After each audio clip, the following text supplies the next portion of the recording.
কিভাবে বুঝবেন আপনার উপর কেউ ব্ল্যাক ম্যাজিক করেছে, কালো জাদু করেছে, আপনি এখন পরের দ্বারা প্রভাবিত, অন্যরা আপনাকে অনিষ্ট চায়? এটা কিভাবে বুঝবেন আপনার উপর কেউ জাদু টনা করেছে, আপনার উপর কালো জাদু করেছে? এটা কিভাবে বুঝবেন? এক নম্বরে মানসিকতার ঋণাত্মক হবে, পরিবর্তন হবে। আপনার মন মানসিকতা সব সময় অমানুষের মতো আচরণ হবে। দুই নম্বরে কোনো কাজে আপনি সফল হতে পারবেন না। তিন নম্বরে শরীরে যে কোনো রোগ ব্যাধি অসুখ বিসুখ লেগেই থাকবে।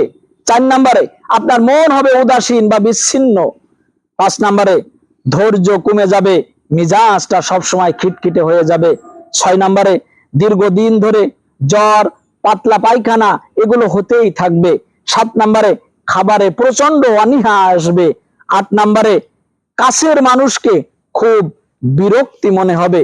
আমি আবার বলছি, আপনার উপর কেউ জাদু করেছে কিনা, কালো জাদু করেছে কি ব্ল্যাক ম্যাজিক করেছে কি, এটা বুঝবেন যেভাবে, এক নম্বরে মানসিকতায় আপনার ঋণাত্মক পরিবর্তন হবে, মন মানসিকতা ভালো থাকবে না, আপনার মনে অশান্তি বিরাজ করবে, মনকে শান্ত রাখতে পারবেন না, অমানুষের মতো আচরণ করবেন। দুই নম্বরে জীবনে কোনো কাজে আপনি সফল হতেই পারবেন না, আপনার লেখাপড়া, চাকরি বাকরি, ব্যবসা বাণিজ্য কোনো জায়গায় আপনি সফল হতে পারবেন না। তিন নম্বরে শরীরে সব সময় অসুখ বিসুখ লেগেই থাকবে। চার নম্বরে মন হবে উদাসীন বা বিচ্ছিন্ন। পাঁচ নম্বরে ধৈর্য কমে যাবে, মিজাজ হয়ে যাবে খিটখিটে।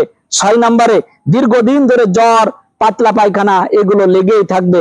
সাত নম্বরে খাবারে প্রচুর অনীহা, সদিচ্ছা থাকবে না, অনীহা জন্মাবে, রুচি কমে যাবে।